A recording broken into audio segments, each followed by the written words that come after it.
Hola profesor y compañeros que vean este video. Hoy les voy a explicar un poquito acerca del artículo 5 de la Constitución Política y los artículos del 1 al 55 de la Ley Federal del Trabajo. Este videito es con causa de que es mi examen final del primer parcial. Entonces, si les gusta y les ayuda un poquito a entender mejor estos conceptos, por favor ayúdenme a dejar buenos comentarios y procederé con la explicación de estos artículos. Ok, para empezar les voy a dar una pequeña introducción al tema. El artículo 5 de la Constitución nos enseña que todas las personas tenemos derecho a dedicarnos al trabajo o profesión que queramos, siempre que sea lícito y sin que nadie pueda obligarnos a algo contra nuestra voluntad. Por su parte, los artículos 1 al 53 de la Ley Federal del Trabajo nos muestran las bases de las relaciones laborales en México. El derecho al trabajo digno, la igualdad y no discriminación, los derechos mínimos de los trabajadores y las obligaciones de los trabajadores, así como las condiciones básicas de los contratos, jornadas, descansos y salarios. En conjunto, estos artículos son importantes porque nos garantizan y enseñan la importancia de la libertad y la justicia en el mundo laboral. A lo largo de esta exposición veremos los puntos principales con ejemplos sencillos para entenderlos mejor. Empezaremos por el artículo 5 de la Constitución Política de los Estados Unidos Mexicanos. Este artículo nos otorga el derecho a dedicarnos al trabajo, industria, comercio o profesión que queramos, siempre que sea lícito. Sin embargo, también establece límites importantes, así como la libertad de dedicarse a cualquier trabajo o profesión. Cada persona puede elegir en qué trabajar sin imposiciones externas. 2. Prohibición de trabajos forzosos.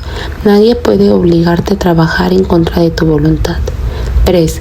Limitaciones por moral, derechos de terceros, orden y orden público. No puedes ejercer actividades que sean ilegales o dañen a otros. 4. Condiciones para ejercer ciertas profesiones. Algunas profesiones requieren títulos o certificaciones como médicos o abogados. 5. Restricciones a contratos que afecten la libertad. Los contratos que te limiten excesivamente, como no poder renunciar, son inválidos. 6. Obligaciones de servicio al Estado. Solo en casos excepcionales, como el servicio militar o forma parte de un jurado. El artículo 5 protege principalmente la libertad personal y la libertad de trabajo, evitando la explotación, garantizando la dignidad humana y estableciendo límites legales y éticos para el ejercicio de cualquier actividad. Ahora nos pasaremos a los artículos del 1 al 53 de la Ley Federal del Trabajo. El artículo 1 nos dice que la ley busca equilibrio y justicia en las relaciones de trabajo. Esto nos quiere decir que siempre va a buscar proteger al trabajador para que no haya abusos, pero también garantizar que la empresa pueda operar. El artículo 2 nos dice que los trabajadores tienen derecho a un empleo digno y socialmente útil. Esto quiere decir que un trabajo con salario suficiente, seguridad y sin discriminación. El artículo 3 nos habla de que el trabajo no es mercancía, debe respetar la libertad, dignidad e igualdad. Como por ejemplo, no se puede vender o comprar a un trabajador como si fuera una cosa u objeto. El artículo 4 nos dice que no puede haber discriminación en el trabajo por sexo, edad, religión, orientación sexual, etc. Esto quiere decir que no podemos rechazar a alguien por ser mujer, por ser hombre o por tener 40, 50 años. El artículo 5 nos dice que prohíbe trabajos que atenten contra la dignidad o sean ilícitos. Por ejemplo, no se puede contratar a alguien para un trabajo forzado o actividades ilegales. Los artículos del 6 al 23 nos hablan de las relaciones individuales del trabajo. El artículo 6 nos dice que el trabajo es personal. Cada quien lo realiza con sus capacidades. Por ejemplo, no puedes mandar a tu primo a trabajar en tu lugar. Y el artículo 7 nos dice que la edad mínima para trabajar es de 15 años. El artículo 8 nos dice que el trabajador es quien presta un servicio personal a un patrón. Por ejemplo, un mesero es contratado por un restaurante. El artículo 9 nos dice que el trabajo subordinado se hace bajo la dirección de otro, es decir, un patrón. Esto quiere decir que se tienen que cumplir horarios y órdenes en la empresa. El artículo 10 nos dice que el patrón es la persona que recibe y dirige el trabajo. Por ejemplo, el dueño del restaurante. El artículo 11 dice que el patrón cumple sus obligaciones aunque actúe por medio de representantes. Un claro ejemplo como el que llevamos viendo desde atrás de que el mesero es contratado por un restaurante. El gerente da órdenes, pero la responsabilidad sigue siendo del dueño del restaurante. El artículo 12 nos dice que un intermediario es quien contrata trabajadores para otro, es decir, agencias que consiguen personales. El artículo 13 nos dice que si hay intermediarios, el verdadero patrón es quien se beneficia del trabajo. Por ejemplo, en la fábrica que recibe la producción, no la agencia. El 14 nos dice que el intermediario debe informar quién es el patrón. Por ejemplo, la agencia debe aclarar que la empresa X es la contratante. El artículo 5 nos dice que los trabajadores tienen mismos derechos sin importar si entraron por intermediario. Es decir, los contratados por agencia deben ganar igual que los contratados directos. No debe de haber ninguna excepción. Seguimos con el artículo 16 y con el artículo 17, que artículo 16 nos dice que la empresa es la unidad económica de producción, es decir, el fin de la empresa, y el establecimiento es el centro de trabajo, es donde se hacen las producciones, es el lugar en sí de la empresa. El artículo 17 nos dice que el trabajo debe de ser remunerado. Por ejemplo, no se puede obligar a alguien a trabajar gratis, ni mucho menos, por lo menos de lo que vale su trabajo. El artículo 18 nos dice que en caso de duda, la interpretación de la ley favorece al trabajador. Por ejemplo, si un contrato no es claro, se toma lo que más beneficie al empleado. El artículo 19 nos dice que el contrato debe celebrarse dentro de los primeros 15 días. Si empiezas a trabajar el 1 de julio, antes del 15, tú ya debes de tener tu contrato. Seguimos con el artículo 20. Este nos habla de la relación de trabajo, que es una prestación de un servicio personal y subordinado a cambio de salario. Es decir, tú trabajas en oficina y el patrón te paga tu salario. El artículo 21 nos dice que se presume que hay relación laboral si alguien presta servicios. Es decir, si trabajas diario para una empresa, aunque no haya contrato escrito, ya es una relación laboral. El artículo 22 dice que menores de 15 años no pueden trabajar. Los de 15 a 17 necesitan permiso de padres y protección especial. Por ejemplo, un joven de 16 puede trabajar en un cine, pero no en una mina. El artículo 23 dice que los menores tienen jornada máxima de 6 horas y descanso. Por ejemplo, el joven de 16 años no puede trabajar 10 horas seguidas en el cine. Seguimos con el capítulo 3, que va del artículo 24 al artículo 53, y este nos habla sobre las condiciones de trabajo. El artículo 24 nos dice que un contrato de trabajo debe de hacerse por escrito. Por ejemplo, un documento con nombre, puesto, salario, horario, etc. El artículo 25 nos dice que este contrato debe incluir datos como duración, jornada, salario, lugar de trabajo. Por ejemplo, un contrato dice que vas a ganar 8,000 pesos mensuales en la Ciudad de México. El artículo 26 nos dice que si falta un requisito en el contrato, no invalida la relación laboral. Por ejemplo, aunque falte la firma, si trabajas ya hay relación laboral. El artículo 27 dice que el trabajo de menores de 18 tiene reglas especiales de protección. Por ejemplo, no se les puede poner en trabajos peligrosos a menores de 18 años, como lo vimos ya antes mencionado.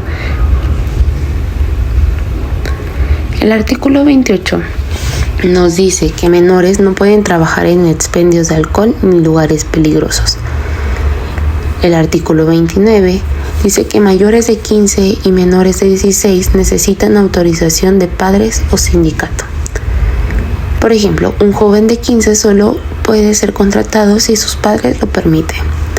El artículo 30 dice que se debe de llevar un registro especial de menores trabajadores.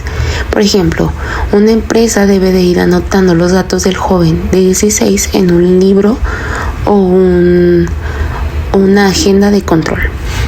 El artículo 31 nos dice que un patrón contrata menores debe dar aviso a la Secretaría de Trabajo. Esto quiere decir que tenemos que reportar que un joven de 16 trabaja en nuestra empresa. El artículo 32 nos dice que si el menor trabaja, sigue teniendo derecho a estudiar. La empresa debe de ajustar sus horarios para que pueda asistir a la escuela.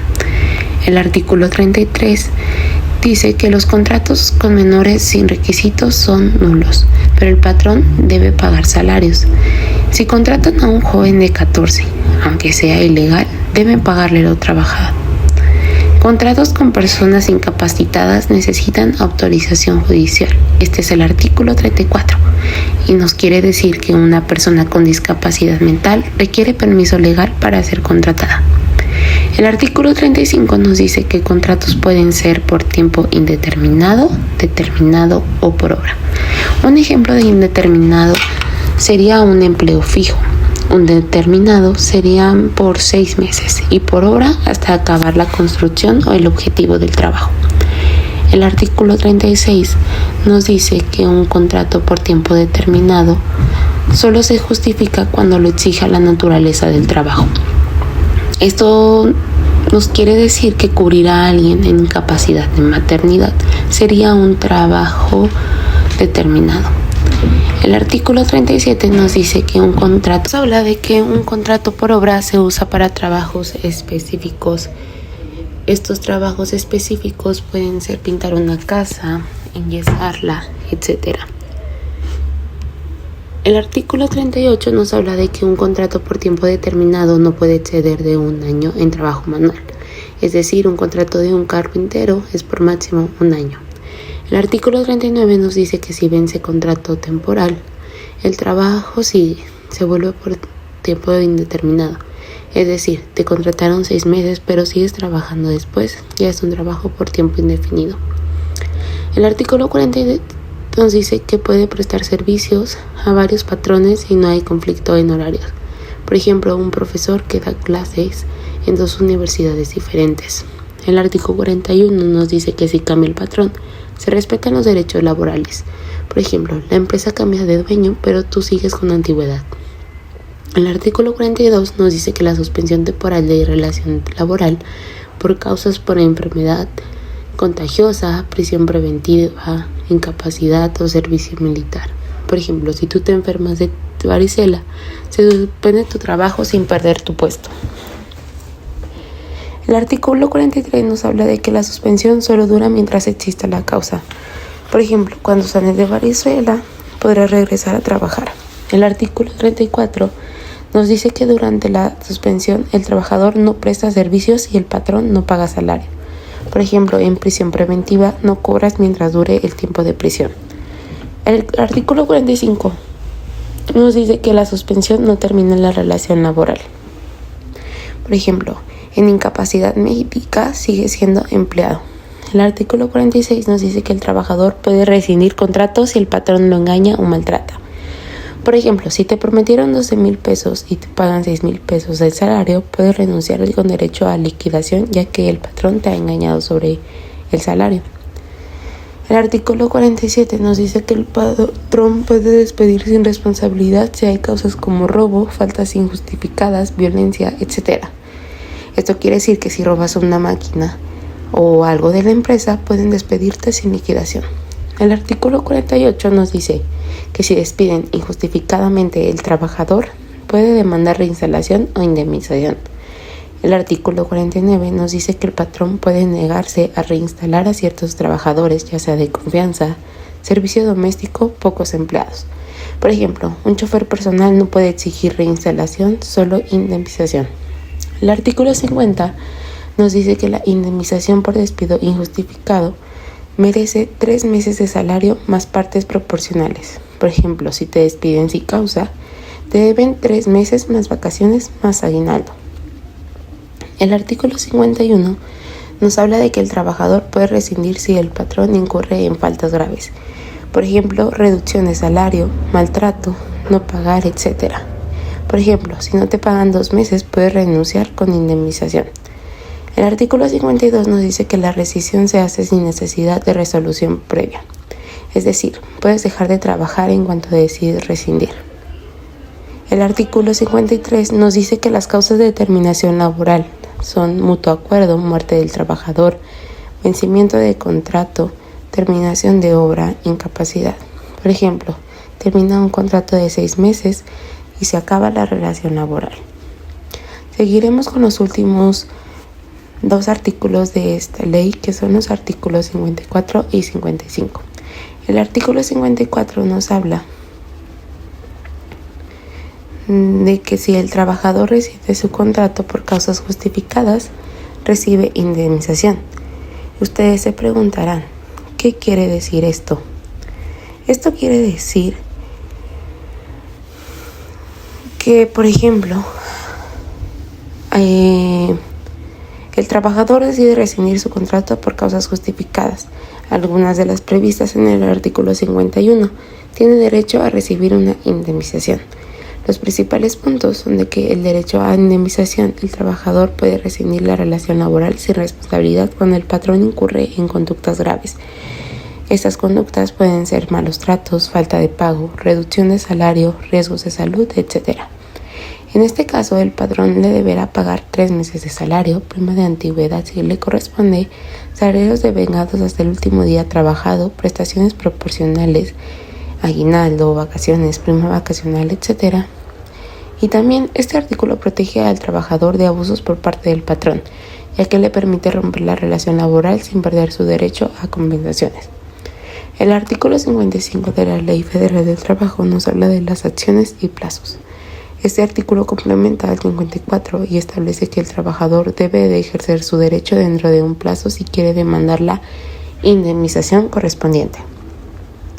Los principales puntos son el plazo para demandar. El trabajador tiene 2 meses contados a partir de la fecha de la separación para reclamar sus derechos ante la Junta de Conciliación y Arbitraje.